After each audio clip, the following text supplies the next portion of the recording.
नमस्कार, India voice पर बहुत स्वागत है आपका। मैं हूं आपके साथ प्रियंका मिश्रा।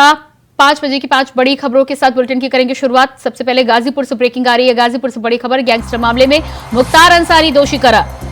गैंगस्टर मामले में मुख्तार अंसारी दोषी करार। 27 अक्टूबर यानी कल होगा सजा का ऐलान। गैंगस्टर मामले में मुख्तार अंसारी दोषी करार। 27 अक्टूबर यानी कल होगा सजा का ऐलान।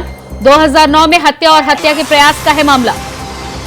27 अक्टूबर यानी कल होगा सजा का ऐलान। 2009 में हत्या और हत्या के प्रयास का मामला। तो मुख्तार अंसारी की केस में कल आ सकता है फैसला। 2009 का है मामला। –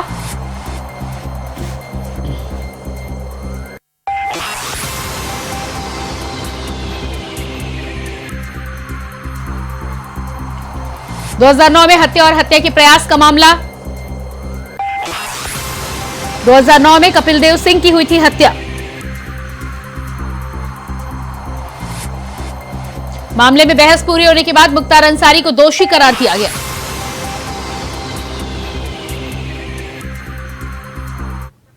और इसी खबर पर हमारे साथ गाजीपुर से संवाददाता सुशील तिवारी लाइव जुड़ चुके हैं। जी सुशील, जिस तरह से मुख्तार अंसारी को लेकर कल केस पर सजा का ऐलान हो सकता है, कार्रवाई पूरी हो चुकी है, क्या है ताजा अपडेट? सबसे बड़ी बात अगर हम बताएं तो सुबह से ही गाजीपुर के एमपी एमएलए कोर्ट में गहमागहमी का माहौल था और ऐसे कयास लगाए जा रहे थे कि आज फैसला सुनाया जाएगा। क्योंकि इससे पहले भी अगर हम तारीखों की बात करें तो लगातार माननीय न्यायालय में वो केस जब चल रहा था तो अधिवक्ता भी धरने पर थे। उसके बाद जो भी न्यायालय के जो भी इस माननीय न्यायालय में जो सजा का ऐलान हुआ, अरविंद मिश्रा उसे सुना रहे थे और बड़ी खबर थी ये जनपद के लिए। और अगर हम कहें तो सजा का ऐलान कल हो जाएगा और उनको साबित कर दिया गया कि नहीं, मुख्तार अंसारी पर जो सबसे बड़ी बात हम बताएं तो वहां पर परिवार वाले वहां पे प्रियंका खड़े थे और यही था कि क्या सजा होगी मुख्तार अंसारी को या बरी हो जाएगा।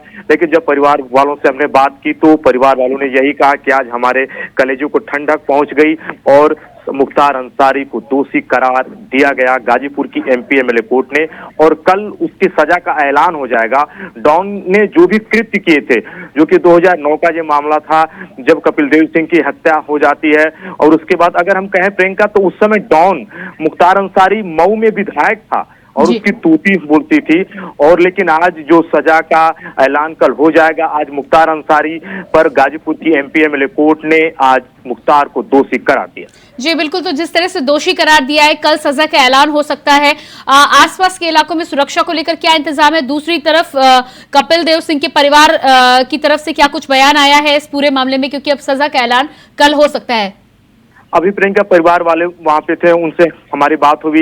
अभी उसके साथ अभी हम लोग बात करने की पूरी कोशिश करेंगे, लेकिन सुरक्षा के पुख्ता इंतजाम किए गए थे कोर्ट परिसर के बाहर। वहां पर अगर हम कहें तो 500 मीटर तक सिर्फ मीडिया को अनुमति थी, वो भी काफी दूर तक पीएससी के जवान लगे थे, यूपी पुलिस के साथ ही गाजीपुर के एसपी ओमवीर सिंह ने खुद वहां पर जाकर देखा, मुआयना किया। सुरक्षा के पुख्ता इंतजाम थे और जो सुनने में यही आ रहा था कि क्या मुख्तार पर आज होगा। लेकिन परिवार वालों ने यही कहा कि आज उनके बेटे के साथ वो न्याय हुआ।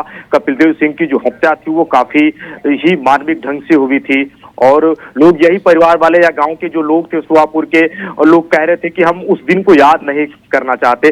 जब हम उसे याद करते हैं तो मन थर्रासा जाता है और जनमानस में ये उबाल भी था कि यार मुख्तार ने जो कृत्य किए हैं उसका फैसला आना चाहिए। और देर हुआ, देर आए दुरुस्त आए, लेकिन माननीय न्यायालय ने जो फैसला सुनाया। इसके अलावा मुख्तार के वकील की तरफ से क्या कुछ बयान आया है? मुख्तार इससे पहले भी कई बार अपनी जान को खतरे का हवाला दे चुके हैं, क्या कुछ बयान आया है? क्योंकि अब कल सजा हो सकती है।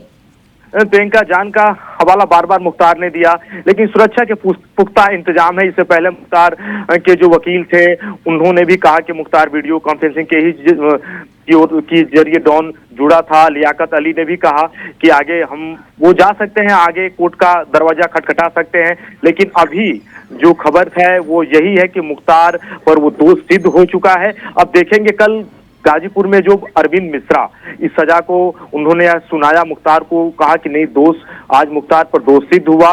कल हम देखेंगे सुबह में कि कब ये फैसला आता है, जब मुख्तार पर कितने साल की सजा हो। प्रियंका जी बिल्कुल, तो कल कितने बजे तक कोर्ट ऐलान करेगी, इस बारे में क्या कुछ जानकारी मिली है और क्या जिरह पूरी तरह से कंप्लीट हो चुकी है, फैसला सुरक्षित रखा जा चुका है? जी प्रियंका, कल सिर्फ सजा का ऐलान होना है और लगभग जो सूत्रों के हवाले से जो खबर मिली है, लोग यही कह रहे हैं कि 11 बजे तक कल मुख्तार पर वो भी फैसला आ जाएगा। और आज अगर हम कहें तो परिवार के जो लोग थे ना, वो यही कहें कि आज जश्न का दिन है, आज वो जश्न का दिन है।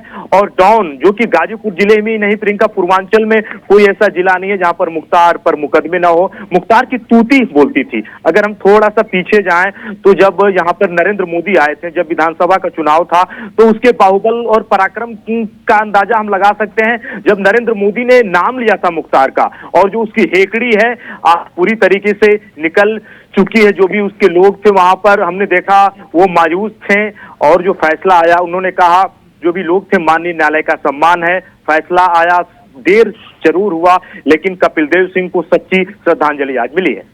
जी बिल्कुल सुशील, इस तमाम जानकारी के लिए आपको बहुत बहुत शुक्रिया।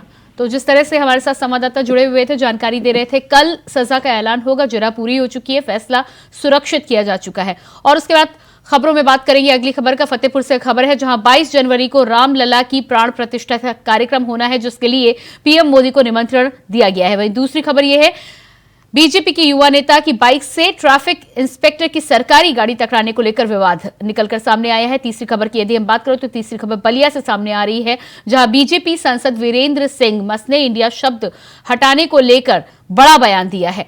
चौथी खबर फिरोजाबाद से है, जहां 11,000 की लाइन टच होने से बच्ची की मौत हो गई और विद्युत विभाग के एसडीओ फरीहा उल्टे बोल रहे हैं। पांचवी खबर है लखनऊ से, जहां फैमिली कोर्ट के वरिष्ठ अधिवक्ता की बेटी से छेड़छाड़ का मामला सामने आया है, जहां नीट की तैयारी कर रही छात्रा से जबरन निकाह करने को लेकर शोहदे ने दबाव बनाया। इतना ही नहीं, जब छात्रा ने इसका विरोध किया तो आरोपी ने उस पर तेजाब फेंकने की धमकी दे दी।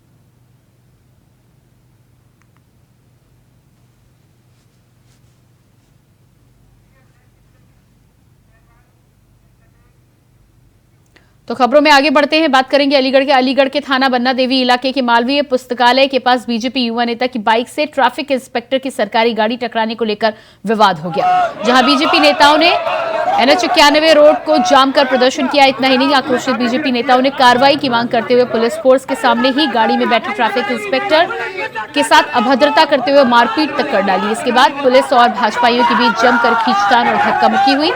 भाजपाइयों का आरोप है कि ट्रैफिक इंस्पेक्टर घटना के वक्त नशे में था, जबकि एसपी ट्रैफिक और ट्रैफिक इंस्पेक्टर के मुताबिक उच्च अधिकारियों के आदेश अनुसार ट्रैफिक चेकिंग के दौरान एक पटाखा फोड़ने की आवाज वाली बाइक को हाथ दिया गया था। उसी के बाद ये सभी आरोप लगाए जा रहे हैं।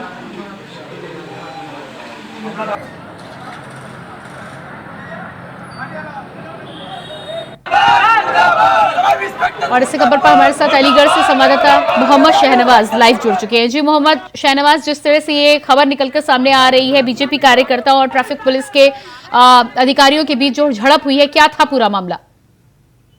देखिए, मैं आपको बता दूं, पूरा मामला अलीगढ़ के थाना बन्ना देवी इलाके के NH 91 मालवा पुस्तकालय के पास का है, जहां एक भाजपा युवा कार्यकर्ता से एक ट्रैफिक पुलिसकर्मी की कार टकरा गई थी, जिसके उपरांत भाजपाइयों के द्वारा दर्जनों की तादाद में इकट्ठा होकर रोड जाम किया गया। तो वही ट्रैफिक पुलिसकर्मी जो कि PSI है, उसके ऊपर कार्रवाई की मांग की गई। तो वही भाजपा युवा नेता का आरोप था कि वह जो ट्रैफिक पुलिसकर्मी था वह उस समय शराब के नशे में था और उसी समय वह गाड़ी चला रहा था और अनियंत्रित होकर गाड़ी उसकी बाइक से टकरा गई, जिसके बाद दर्जनों भाजपाइयों ने रोड जाम कर दिया। तो वहीं सूचना मिलते ही इलाका पुलिस के साथ मौके पर भारी तादाद में पुलिस बल तैनात कर दिया गया। मौके पर उच्च अधिकारी पहुंचे, तो वहीं भाजपाइयों को कैसी करके मामले को शांत करवाया गया, जिसके बाद भाजपाइयों का आरोप था कि जो ट्रैफिक पुलिसकर्मी PI है वह शराब के नशे में था, उस पर कार्रवाई की जाए और उसका मेडिकल परीक्षण कराया जाए। तो वहीं पूरे मामले में पुलिस ने SC क्राइम के द्वारा SC ट्रैफिक के द्वारा मामले में हस्तक्षेप किया गया और केस सुनकर मामले को शांत किया गया और वहीं PI का मेडिकल परीक्षण कराया गया। तो डॉक्टर की बात माने तो डॉक्टर का कहना था कि TI जो था अखिलेश कुमार, उसके ऊपर जिन पे चोट के निशान थे और वह उस समय किसी भी प्रकार का नशे में नहीं था। हालांकि डॉक्टर ने साफ तौर से उस पर पुष्टि किया कि वह नशे में या अल्कोहल नहीं था। तो वहीं पूरे मामले में पुलिस के द्वारा इस देर रात मुकदमा दर्ज किया गया है। तो वहीं पुलिस ने बताया कि इस मामले में लेकर 2 नामजद और अज्ञात के खिलाफ मुकदमा दर्ज किया गया है। तो नई अपडेट के हिसाब से एसएसपी कलानिधि नथानी के द्वारा जानकारी दी गई है कि पूरे मामले में गहनता से जांच पड़ताल की गई, सीसीटीवी फुटेज मंगाए गए और वही पुलिस के काम में बाधा डालने पर 2 आरोपियों को हिरासत में लिया है। तो वही एसएसपी के द्वारा बताया गया है कि जो ट्रैफिक पुलिसकर्मी पीआई था उसको आदेश से चेकिंग करने के, और उस समय जब वो चेकिंग कर रहा था तब उस जगह से बुलेट जो कि पटाखे की जैसी आवाज निकाल रही थी उसको रोका। जी शहनवाज, इस तमाम जानकारी के लिए आपका बहुत बहुत शुक्रिया। बुलेटिन में फिलहाल रुकेंगे एक छोटे से ब्रेक के लिए, फौरन हाजिर होते हैं। ब्रेक के बाद बात करेंगे अगली खबर की लखनऊ से। अगली खबर है लखनऊ के अलीगंज थाने में फैमिली कोर्ट के वरिष्ठ अधिवक्ता की बेटी से छेड़छाड़ का मामला सामने आया है, जहां नीट की तैयारी कर रही छात्रा से जबरन निकाह करने के लिए शौहदे ने दबाव बनाया। इतना ही नहीं, जब छात्रा ने इसका विरोध किया तो छात्र ने उस पर तेजाब फेंकने की धमकी दे दी। 12वीं कक्षा में पास होने के बाद सैयद सिजान स्कूल के बाहर छात्रा से छेड़छाड़ करता था। इस दरमियान पीड़िता इंटर पास होने के बाद नीट परीक्षा की तैयारी करने लगी। उसके पास अनजान नंबर से कॉल आने शुरू हुए। छात्रा के द्वारा सैयद रिजवान को फोन पर ब्लॉक करने के बावजूद भी वह एक नहीं माना और नए नंबरों से फोन करने लगा। इतना ही नहीं, कुछ दिन पहले सैयद सिजान पीड़िता की हजरतगंज कोचिंग के पास पहुंच गया। रास्ते में रोककर जबरन निकाह करने का दबाव बनाने लगा। आरोपी सैयद सिजान की प्रताड़ना इस कदर बढ़ गई कि एक दिन वह पीड़िता के घर पहुंच गया। परिवार के लोगों ने समाज में बात न फैले इसके लिए छात्रा को शांत रहने के लिए कहा और छात्रा को कोचिंग भेज दिया। शोधे की हरकतों से तंग आकर छात्रा ने मां को आत्महत्या करने का मैसेज किया तो परिवार में हड़कंप मच गया। और इसी खबर पर हमारे साथ लखनऊ से संवाददाता शुभम पांडे लाइव जुड़ चुके हैं। जी शुभम, ये पूरा मामला जहां पर लड़की से छेड़खानी के साथ और जबरन निकाह के लिए दबाव बनाने का मामला है, क्या है पूरा मामला? जी हाँ, बिल्कुल आपको बता दें, लगातार कह सकते हैं जिस तरीके से लगातार जो प्रताड़ना के मामले हैं वो कहीं ना कहीं बढ़ते जा रहे हैं। लगातार कह सकते हैं कि जिस तरीके से जो छेड़छाड़ है वो उनके मामलों में ग्राफ कहीं ना कहीं बढ़ता दिखाई दे रहा है। एक ताज़ा मामला लखनऊ से सामने आया है। अलीगंज थाना क्षेत्र के अंतर्गत जो है जो अधिवक्ता हैं वो रहते थे, उनकी बेटी जो है कक्षा 12 की छात्र थी और कक्षा 12 में जो है सैयद रियाज जो है वो भी वहीं पढ़ता था। साफ कह सकते हैं कि छात्रा को 2021 से लगातार परेशान करता आ रहा था। उससे जो है कहीं ना कहीं लगातार उसको जो है उसके साथ छेड़खानी करता था, उसके ऊपर दबाव बनाता था। लगातार उसको परेशान करने की जो आदत है वो कहीं ना कहीं वो लगातार करता चला आ रहा था। 3 साल लगातार प्रताड़ना झेलने के बाद जो छात्रा है वो नीट की तैयारी कर रही थी। नीट की तैयारी के दौरान उसको जब हजरतगंज चौराहे के पास उसको जब छेड़ा गया तब जाकर के छात्रा ने जो है अपने परिजनों को इसकी अपनी आप बीती बताई। आप बीती के बाद परिजनों ने मामले को संज्ञान में लेकर के तहरीर दी है। तहरीर के हिसाब से मुकदमा पंजीकृत कर लिया गया। वहीं जो है नज़दीकी थाने के इंस्पेक्टर जो है उनको साफ तौर से कहना है कि जो सैयद रियाज है उसकी जांच पड़ताल की जा रही है। जांच पड़ताल में उसको जो है सही कहीं साफ कहा जा सकता है कि उसकी छानबीन लगातार जारी है। जैसे ही उस पुलिस के रडार में आएगा उसको पुलिस जो है जानकारी के लिए बहुत बहुत शुक्रिया। बात करेंगे अगली खबर की। उत्तर प्रदेश के बलिया से बीजेपी सांसद वीरेंद्र सिंह मस्त ने एनसीईआरटी की सिलेबस में इंडिया शब्द हटाने को लेकर बड़ा बयान दिया है, जिसमें उन्होंने कहा है कि भारतीय होने के नाते हमें गर्व है और मैं आपको भी गर्व होना चाहिए। वहीं नोटों से भी इंडिया शब्द हटाने के सवाल पर उन्होंने कहा कि हम नहीं जानते इंडिया कहने वाले लोग गायब हो जाएंगे या इंडिया शब्द कहने वाले लोग गायब हो जाएंगे, मगर भारत का भविष्य उज्जवल है।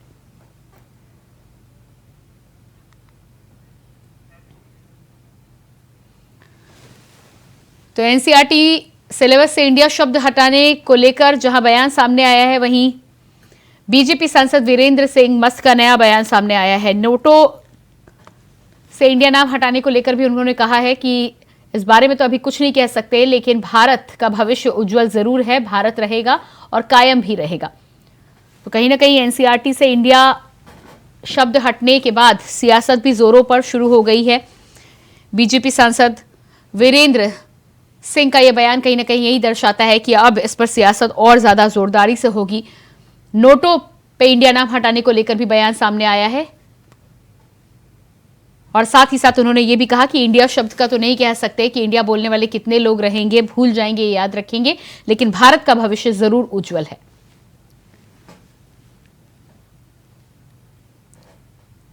बलिया से बीजेपी सांसद वीरेंद्र सिंह मस्त का यह बयान सामने आया है। एनसीआर आपको बता दें कि हाल ही में एनसीईआरटी से इंडिया शब्द को हटाकर भारत शब्द का प्रयोग करने को लेकर फैसला लिया गया, जिसके बाद यह बयान सामने आया है। अब नोटों पर इंडिया को लेकर सवाल पूछा गया था तो उनको कहना था कि इंडिया शब्द हटता है या नहीं हटता है, इंडिया बोलने वाले कितने लोग रहेंगे इस बारे में तो नहीं कहा जा सकता, लेकिन भारत का भविष्य जरूर उज्जवल है।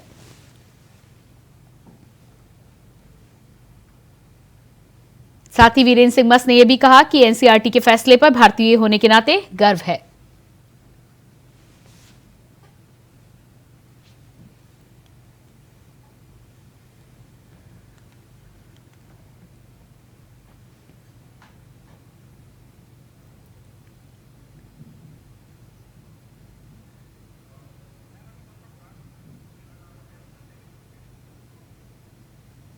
तो आपको बता दें कि बलिया से बयान सामने आया है जहां पर एनसीईआरटी के सिलेबस को लेकर यह बयान सामने आया है। एनसीईआरटी के सिलेबस में हाल ही में इंडिया शब्द हटाकर भारत शब्द का प्रयोग करने का फैसला लिया गया, जिसके बाद बलिया से सांसद वीरेंद्र सिंह का यह बयान सामने आया है। उन्होंने साफ कहा है कि भारतीय होने के नाते इस फैसले पर उन्हें गर्व है और सभी को गर्व होना चाहिए। नोटों से इंडिया शब्द हटाने को लेकर जब उनसे सवाल किया गया तो उन्होंने कहा कि वो नहीं जानते कि इंडिया कहने वाले लोग गायब होंगे या नहीं।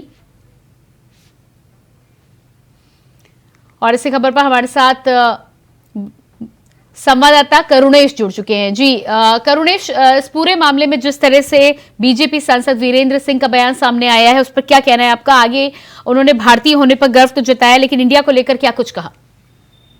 जी बिल्कुल, मैं आपको बता दूं कि अगर इंडिया और भारत के नाम से अगर भारत जाना जाता था, लेकिन अब कुछ सदस्यों का ये कहना है कि भाई इंडिया नाम हटना चाहिए और भारत ही नाम रहना चाहिए।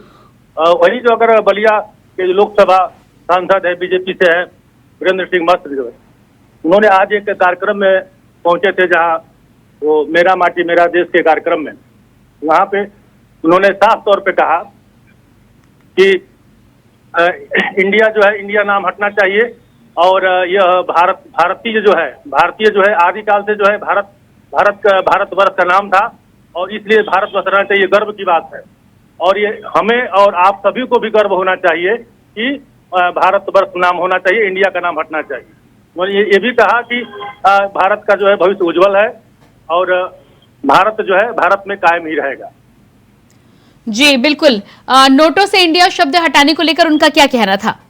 नोटों से हटाने के शब्द उन्होंने कहा कि देखिए, मैं ये तो नहीं जानता कि नोटों से ये हटाया जाएगा या नहीं हटाया जाएगा, लेकिन इतना मैं जानता हूं कि मैं अगर संकल्पित हैं कि अगर इंडिया हटाना है, भारत नाम रखना है, तो निश्चित जो है इंडिया का नाम हटेगा और भारत का नाम ही रहेगा। जी बहुत बहुत धन्यवाद इस तमाम जानकारी के लिए करुणेश।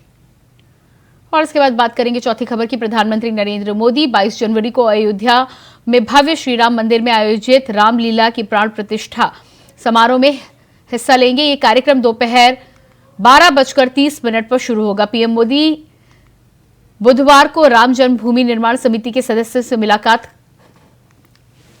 करने के लिए पहुंचे थे। ये मुलाकात शाम 5:15 पर हुई। मुलाकात करने वालों में चंपत राय, नृपेंद्र मिश्र, गोविंद गिरी समेत 4 लोग शामिल थे। इन्होंने पीएम मोदी से प्राण प्रतिष्ठा कार्यक्रम में शामिल होने का अनुरोध किया, जिसके बाद पीएम मोदी ने इस अनुरोध को स्वीकार कर लिया।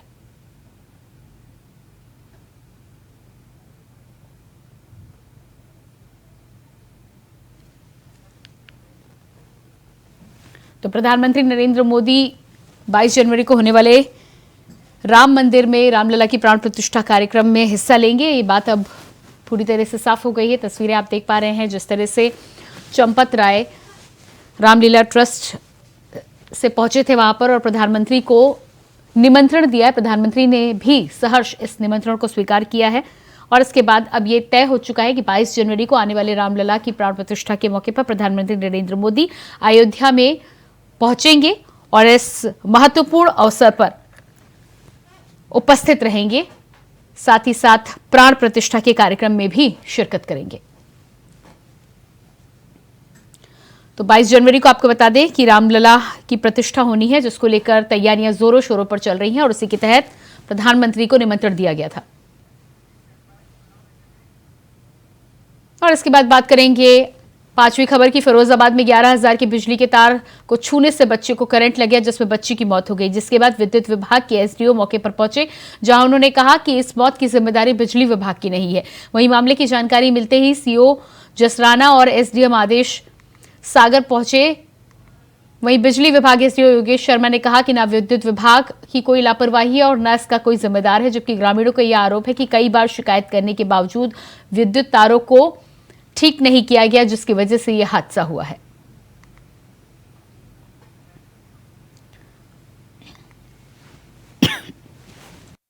फिरोजाबाद से एक खबर सामने आ रही है। बताया जा रहा है कि 11,000 वोल्ट का तार छूने से बच्ची की यहां पर मौत हो गई है और उस पर साफ तौर पर विद्युत विभाग के अधिकारी मुंह फेरते हुए नजर आ रहे हैं। उनका साफ कहना है कि विद्युत विभाग की इसमें कोई लापरवाही नहीं है, जबकि ग्रामीणों का कहना है कि कई बार विद्युत विभाग से तारों को लेकर शिकायत की गई थी, लेकिन तारों पर ध्यान नहीं दिया गया, जिसकी वजह से यह हादसा हुआ है। यहां पर विद्युत विभाग की ओर से लापरवाही और साथ ही साथ बेशर्मी साफ देखी जा सकती है, जहां पर बच्ची की मौत के बाद भी अधिकारी कहते हुए नजर आ रहे हैं कि विद्युत विभाग की कोई लापरवाही नहीं है और ना ही कोई जिम्मेदारी।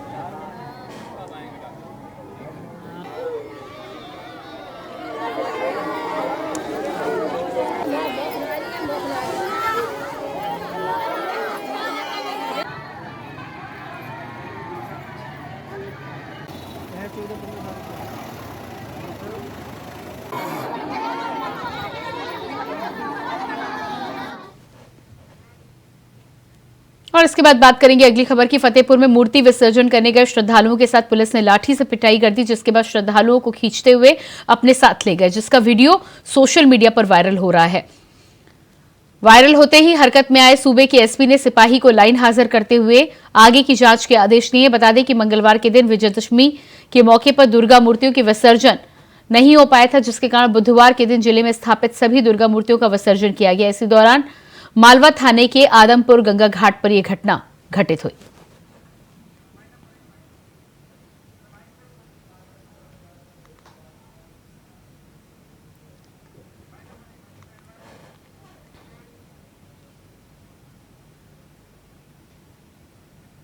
और इसी के साथ फिलहाल इस बुलेटिन में इतना ही। खबरों का सिलसिला जारी रहेगा। नमस्कार।